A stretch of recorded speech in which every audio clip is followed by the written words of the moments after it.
food, they can decide what to do with it. So these are some of the things that we are working with, and it really is an interesting area, and that connects also with the mass markets that I'm really working with. So yeah, a lot of work is underway to theorize really about sustainable development. What does it mean for communities as part of really embedding local knowledge in sustainable development? I will hand over to you, Denise, for now. Thank you very much, Charles. Another inspiring experience to learn more about. And now we're going to the last but not least presenter of today. Gladys, would you like to answer the question as briefly as possible? Thank you. Thank you so much, Denise.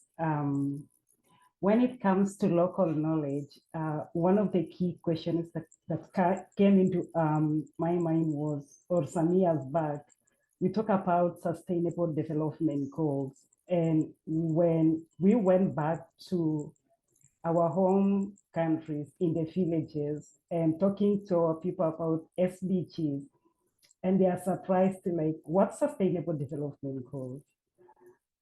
So even to showcase what are the evidence, where is the lived experience, and to connect this and help them understand was a bit challenging. This made us, because we are the lucky generation that we were close to our grandmothers, our grandfathers to learn from them. And as a result, we are able to articulate this to them, like understanding what is it all about, changes in terms of the climate change, like when they talk, what does change? So from 2020, I love how km4deve challenges us in terms of decolonization of knowledge. And there was the framework. What have you done as an individual or as corporates or organizations, to decolonize knowledge?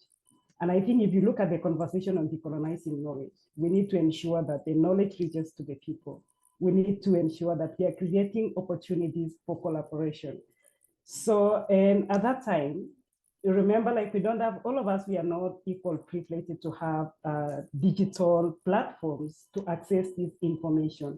So we reached out to our UN friends. I would like to recognize Rosho, Ivan, and other World Bank staff, who they gave us support in terms of how to create communities of practice. And this is the people that we met through km4deve, learning from them, and they go their way to support us.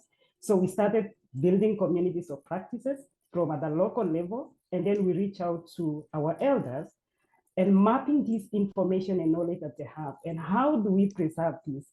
We don't have the tools, but we are leveraging building partnerships with our global friends. And that way, it's so important as we speak about this conversation on mapping local knowledge, we need all stakeholders. We need both collaboration at local and also at the global level. So last year, we had an opportunity to attend the High Press Conference, where I was presenting on how we are tracing climate change using the digital archives. And as a result, University of Illinois, where now I'm doing my PhD, they gave me the opportunity to pursue a PhD there, which my area of focus is on how do we leverage the local knowledge and also the tools that are available to digitize and preserve this information for the current and future generations. We've been working closely with community champions. There are other across in Africa. We have in Nigeria, there's also in Benin, South Sudan, and Kenya. We challenged ourselves and let's go back to our villages. Let's map out this information. So communities of practice for us in our context has really played a bigger role. We're engaging with various practitioners, including also, the academia who have volunteered to support, to give their knowledge, to give their time. But we really need to see on how we can reward, as Charles emphasized, we need to reward these indigenous knowledge holders or the local holders. They give us their information, their time, and how this is contributing towards sustainable development. One area that is now we are really facing one of the challenges is the indigenous medicinal herbs. And like all the trees are gone, those traditional medicinal herbs is no longer there. So how do we ensure that we are preserving these? And also we need to see on how we can develop tools that are more user-friendly to the local people, because language is one of the barriers. As we talk of developing metadata standards, how do we create that aligns with the local community? So that's a conversation that we are working on, but we're already working with with our elders. I come from Kalenjin community, which is a bigger community, but a sub-tribe of Keyo. So we're reaching out to various clans to identify. So which information or knowledge do you have when it comes to sustainable food security, when it comes to traditional medicinal herbs, when it comes to these building initiatives, when it comes to climate change and adaptation? Like, they have all reach of information and ideas, and we are mapping this. And also we have our other government stakeholders, our communities who are working with the government. They're joining us on board to support this initiative. Because Kenya, we already have a policy on supporting the traditional knowledge, but it's good policy, yeah, but we need to see how do we interpret this, because if we say protecting knowledge, that means that you're making people know to share what they know. So like knowledge champions that we are already working closely is to interpret and help the people that, you know, when we share knowledge, it is power. There is power when sharing knowledge. And that way we are opening doors to all our friends, to all our partners, both global and also at a local level. And I would like to recognize or to thank University of Illinois. It became the first university to appreciate the work of the local people, and especially the knowledge from the Keyo community of Kenya. Yeah, we need more partners to join us. Thank you, Gladys. We missed asking you a brief introduction of your role and location right now, but I don't know if you want to add that, or we just assume from your presentation. But would you like to add briefly? Thank you. So currently I am a PhD candidate at University of Illinois. I'm focusing on local and indigenous knowledge. And I'm also working closely with my community. This is the Keyo community, on how we can map our local knowledge together with Caroline Cherotich, who is here today. Yeah, I'll share more about the current work that we've been working. Yeah, in the chat. Thank you. Yeah, thank you, Gladys. And thank you all for these inspiring stories and experiences. Unfortunately, I think we won't have time for a second round, for the second question, but maybe we can do like a wrap up with one last thought that you would like to share. You all have gone through and touched upon topics that have to do with what Sarah mentioned as decolonization, right? Of approaches to sustainable development that have to do with all these power struggles, with all recognizing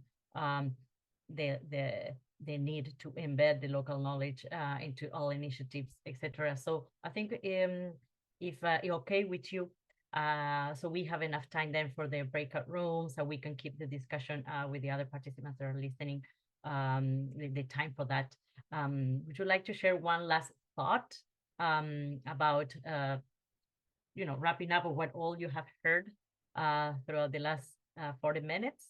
And then we will wrap up this session and continue with the next activity, if okay with you. And well, the comments will be continued on the chat. I think that there are a lot of activity there, so thank you all for that. So Stacey, would you like to share a thought about what was shared? Sure, yeah, thank you. So I'll just share a thought about power and knowledge. In development, what we do is we define situations, we define challenges, we define opportunities for change, we define methods and approaches. All of that requires knowledge, and it's also the power to do that is really significant power. And I think that's why all of us keep coming around to this issue of power. We are defining situations and we're designing interventions. If our methods and our frameworks exclude people who are on the receiving end of that from that process, then that is deeply problematic. So understanding the power element from that angle, I think, is critical. I think it's also critical to look at the other side of the coin and understand how knowledge and power are deeply mutually implied in the local communities that we work with, often in ways that we don't fully understand. I think Bruce gave an excellent example of that. So we need to bring that local knowledge in to help us. Many of us, not all of us, but many of us are working as outsiders in these contexts. We may unintentionally reinforce local power dynamics and hierarchies that themselves are deeply problematic and run counter to what we're trying to achieve. So we need to understand that as well. Knowledge and power are related everywhere, not just in development organizations, but in the communities that we work in. And we need to take that into account in multiple ways. Thank you so much. Thank you, Stacey. It also becomes a lesson learned, right? The second question that we haven't had time to go through has related to lessons learned. So the next comments, if you can, your thought can be also tapped into, okay, what's the lesson that I'm learning from what I'm listening to, and from the experience as well. So yes, I think the Epiphane has dropped out. So I guess the next one on the list would be Shade.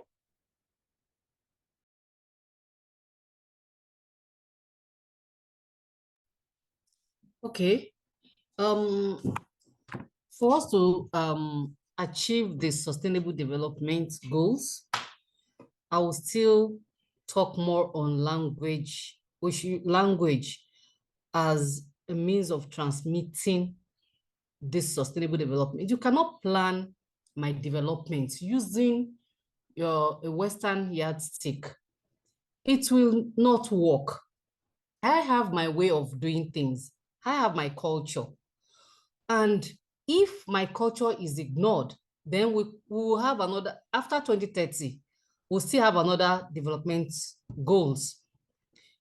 You are talking about my people.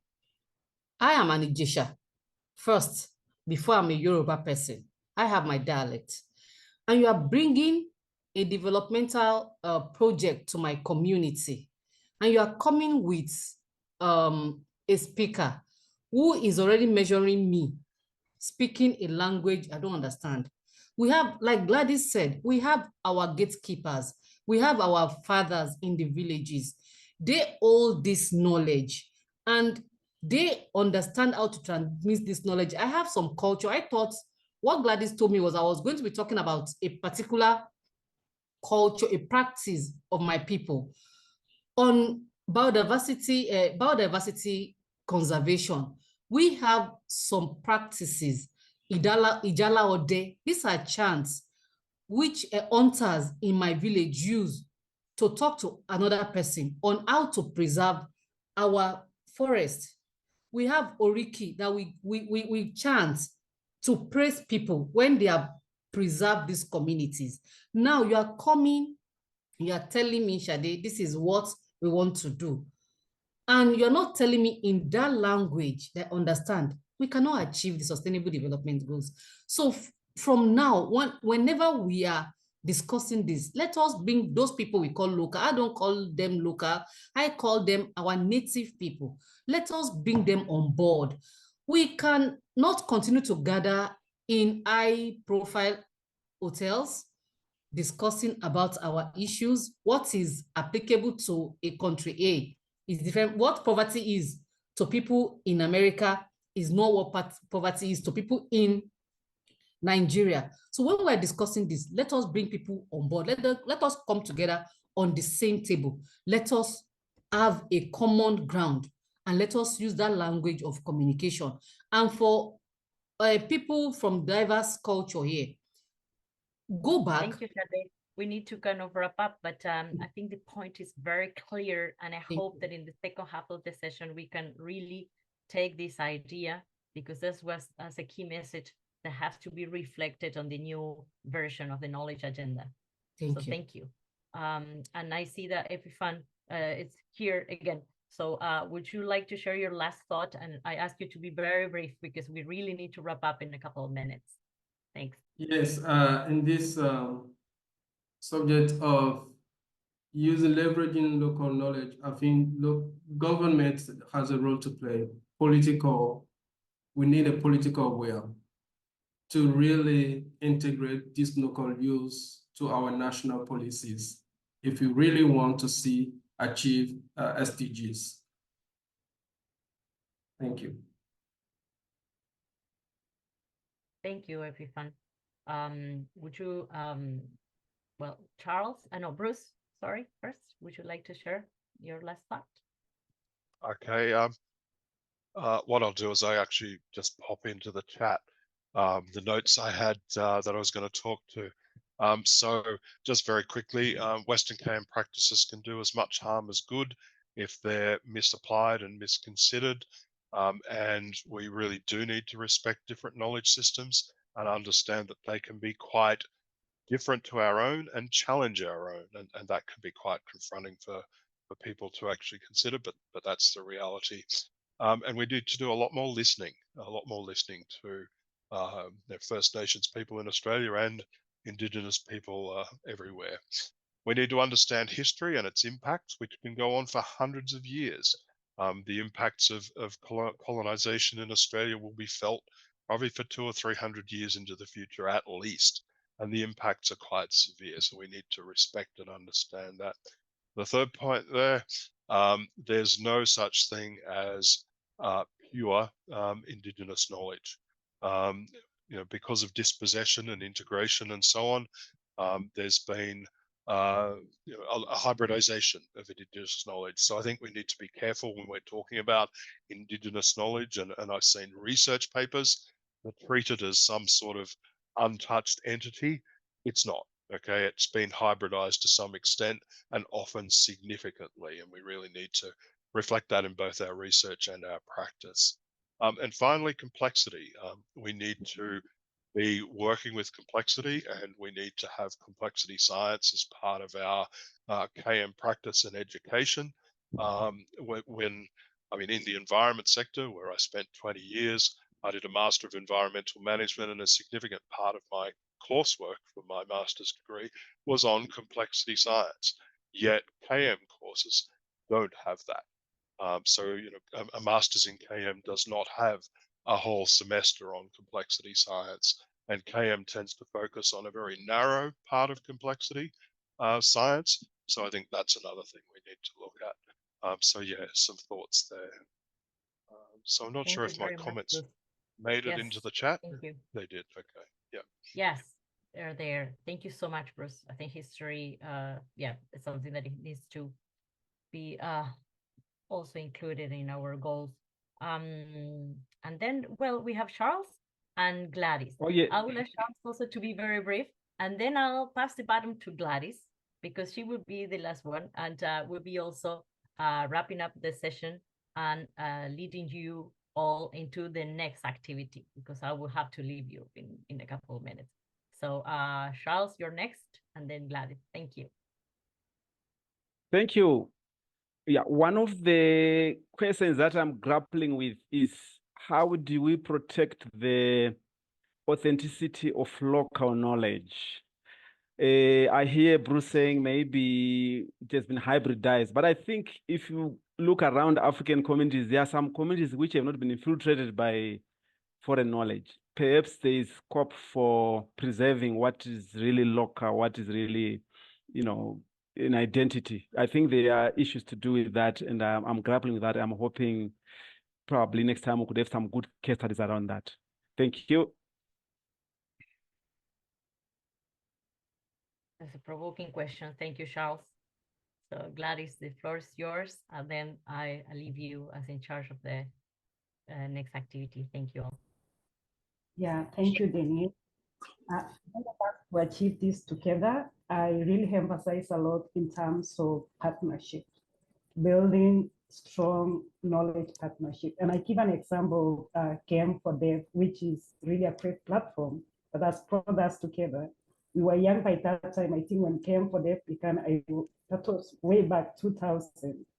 And here today, I am representing my community. It's a platform that has given us on how we can collaborate. We go back to our communities to share. We are learning from different partners across the globe. So yeah, let's have a mindset of partnership, strengthening knowledge partnerships. And it's our role, all of us here. I think we should not be pointing fingers. I read a lot about the literature in terms of decolonizing knowledge, and we keep on pointing fingers. We will not come up with solutions, but we need to be, how are we collaborating to address the challenges that we are all facing and provide global solutions? And finally, as we keep on pushing for the agenda, also for the new agenda, let's ensure that even those people in the remote areas have access to digital technologies. Thank you, Gladys. All right. Well, with all of these thoughts, we ask you all to, well, take these thoughts to the next event, the next activity, which will be group discussions. So I'll pass on the button to Gladys and Sarah, who will walk you through the next activity. I thank you to all the presenters for being so concise and provocative, and well, to be continued. Thank you. And I will have to leave you now. So I'm really sorry I have to leave. Okay. Have a great rest of the cafe. Thanks, Denise. Thank you so much. So the next Gladys, were you going to take everybody into the next activity, or did you want me to do it? It's ready. It's ready to go. Okay, great. So you want to explain a little bit? Yeah. So the idea really is that everybody should go into their groups and have a short discussion, and maybe make a list of 3 important things that they should be in the coming knowledge agenda related to local knowledge. So what are the, after listening to all these interesting thoughts and discussions, what things and based on their experiences, what they think should be 3 things. And I'd like to encourage you all, you know, to designate a rapporteur who will then put this into the chat when we get back into the groups. And also we've been doing a mapping exercise. So are there any other initiatives that you think that we really should know about when we're doing this mapping? And yeah, that's really it. And after that, when we get back, we can talk about maybe ways of taking this forward. I've seen discussions, for example, in the chat about ontologies and some of the challenges we're facing. But please go into the breakout rooms and think about 3 things that really should be in the future knowledge agenda related to local knowledge. So the rooms are all open. You will find yourself in one of those rooms and one of the speakers in each one of the rooms. Over to you. Okay, great. Well, I hope you had really interesting discussions. Yes. We did. Would you like to put into the chat? Did you have a reporter who could maybe put things into the chat? Yeah, I put in something in the chat, just what we are doing at Fidelitas. Yeah. That's in Uganda, so that can be shared. Yeah, I know time was run, so. And is that, Ram, would you like to give we don't have very many minutes left, but Ram, would you like to maybe give a brief report on what you discussed? Yes, basically research on cultural norms that influence behavior change. One of them was on a health issue, diabetes type 2.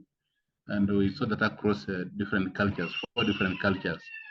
And so the issue of cultures and cultural norms come into play when you talk about local knowledge. There's a lot about local knowledge that influences the behavior around diabetes type 2. So I'll stop there since we don't have a lot of time, but we can share information on that one. Yeah, I see actually that we had 8 breakout rooms, so we probably have too many for everybody to report individually in the remaining 4 minutes. Yeah, exactly. So maybe do put in the chat, as we're obviously mapping, do put in the chat. I've made some notes, but do please put them in the chat before your notes in the chat before you leave. So we had some really great discussions in our group. Does anybody have any suggestions about how we could take this discussion forwards. Obviously, there's been a lot of interest with so many people here, so many great speakers. Oh yes, so Rueda is adding them. That's really great. So, I mean, one of the things that came up, obviously was the sort of question about power dynamics. Obviously, other people in the chat were talking about possibility of having an ontology or terminologies that would help us map this. I mean, I'm hoping that we will have, based on your inputs, we'll have soon a new knowledge development goal 3, but also I think it will also be relevant to the other development goals. And one of the other ways we could follow up is maybe, I don't know how many people would be willing to write their vision of knowledge for development or knowledge management for development. Would you be open for that? We could do this in different ways. We could do it as a write shop, for example, or do some brainstorming first. But maybe we will have a talk within the organizers to feedback on that. Gladys, do you have anything to add, Rocio? Actually, want to say something. We will try to map all the chat, but if you're very curious and you want to take with you the chat, you can do it now. So on the top of the chat, you will see there are 3 points and you can save the chat. So you can actually take it with you now, but we will map it, but we'll try to put it all together and maybe start building from there and growing together. Great.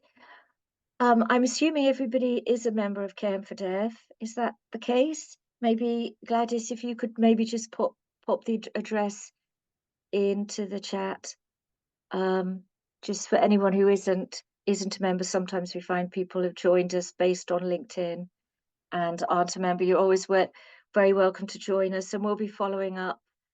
I'd just like to thank all of the speakers and all of you for actively participating. Gladys, would you like to maybe close the session for us? Okay, yeah, thank you so much, Sarah. Thank you, everyone. Thank you, all our speakers, for opening up such a wonderful conversation and contributing towards on how we can achieve SDGs at our local level, national government, and also at a global level. This contribution would really, it's really very important. It will contribute towards our new agenda for knowledge, and also how we can contribute towards locally led developments in our own context. In addition, we understand that we have an upcoming UN summit for the future, which it really aligns as we continue to discuss about this. We see on how this becoming part of, so that when we talk about the future agenda, we are part of that agenda. So we encourage all of us to join us and be part of this vision for the new knowledge agenda. Yeah, give us the vision about your community, the vision about your country, the vision about the global community where you're representing. We'll be having another knowledge cafe about this, which will be focusing more on the conversation, going into structure more about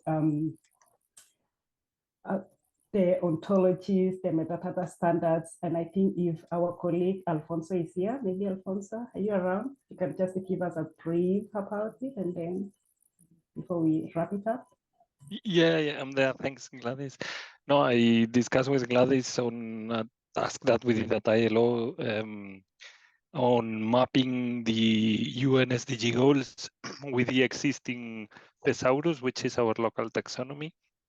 And I'm going to talk about the work we did, but not very much about the results, because you'll see was quite a difficult task. Nevertheless, very interesting and with some learnings from it. Thank you, Gladys. You're welcome. So thank you, everyone. Over to you, Sarah. Okay, before I close, sorry, it would be just fun maybe to do a group photo. So if everybody could maybe turn on their camera and wave goodbye, and thank you all for being here to talk about such an important issue. Right, we've going to take a photo of the great. take up the first screen now, and then I'll move on to stay. Keep there. I'm going to copy that, and then, oh, that looks that's so Wait nice. a second, Sarah, there is still people putting on the cameras. Okay. Okay, everybody's got the camera on. Print screen, and wait a second while I go over to the second page. Won't be a second. No. Okay, everybody, if everybody can put on their screen as far as possible, onto the second screen. Okay, I'm going to do a print screen. Done it. Great. Thank you ever so much. Have a great rest of the day, and really thank you for being here from the km4deve community. Bye-bye. Thank you. Thanks. Thank Bye. you. Bye. Bye-bye.